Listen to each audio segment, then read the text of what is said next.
Taj Mahal Mughal architecture का एक बेहतरीन नमूना और पूरी दुनिया के 7 अजूबों में से एक अजूबा। ये बिल्डिंग अपने आप में एक सिंपल बिल्डिंग ही नहीं जो एक राजा ने अपनी रानी की मोहब्बत में बनाई थी, बल्कि ये अपनी खूबसूरती के साथ साथ अपने अंदर कई गहरे राज भी रखे हुए हैं। ताजमहल के अंदर ऐसी बहुत सारी क्वालिटीज हैं जो इसको दुनिया भर की सारी बिल्डिंगों से और सारे आर्किटेक्चर से अलग करती हैं। 42 एकड़ पर फैला हुआ ताजमहल का पूरा एरिया, जिसको बनाने में मुगल बादशाह ने उस वक्त 22 करोड़ रुपए खर्चा किए थे, जो कि आज के दौर में 1 बिलियन यानी कि 7,500 करोड़ भारतीय रुपए के बराबर बनते हैं। ताजमहल की खासियतों में से एक खासियत यह है कि ये बिल्डिंग पूरे दिन कलर बदलती रहती है। सुबह सूरज के निकलते वक्त जब आप ताजमहल को देखेंगे तो ये आपको पिंक कलर की दिखेगी, वहीं दोपहर की धूप में ताजमहल पूरे सफेद कलर का हो जाता है। शाम को जब सूरज डूबता है तो ताजमहल ऑरेंज कलर का, वहीं रात के वक्त ये पूरे नीले कलर का नजर आता है। इसी के साथ साथ ऑप्टिकल इल्यूजन भी ताजमहल की एक खासियत है। ये ऑप्टिकल इल्यूजन इस तरीके से होता है कि जब आप ताजमहल के एंट्रेंस गेट में दाखिल होते हैं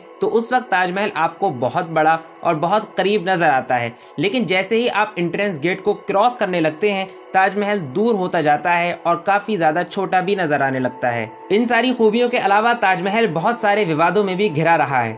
ताजमहल के बारे में बहुत सारी थ्योरीज मशहूर हैं। कुछ लोगों का कहना यह है कि ताजमहल को मुगल बादशाह शाहजहां ने बनवाया ही नहीं था, बल्कि ये एक शिव टेम्पल था जिस पर शाहजहां ने कब्जा कर लिया था या इसको छीन लिया था, और इस टेम्पल का नाम तेजो महल्या था। इसकी कहानी कुछ इस तरीके से बताई जाती है कि 13वीं सदी ईस्वी में एक राजा जिसका नाम परमार्दवी देव था, उसने वो मंदिर बनवाया था। बाद में ये मंदिर राजा मान सिंह के पास आया और शाहजहां ने मान सिंह के पोते जय सिंह से वो मंदिर छीन कर वहां पर मकबरा बनवा दिया और अपनी बीवी मुमताज महल की कब्र उस मकबरे में बनवा दी, और इस तरह शाहजहां ने तेजो महल्या मंदिर को ताजमहल कर दिया। दोस्तों, इस बात के तो पूरे सबूत हैं कि जिस जगह आज ताजमहल खड़ा है वो जगह राजा जय सिंह की थी, लेकिन शाहजहां ने वो जगह छीनी नहीं बल्कि जय सिंह से खरीदी थी।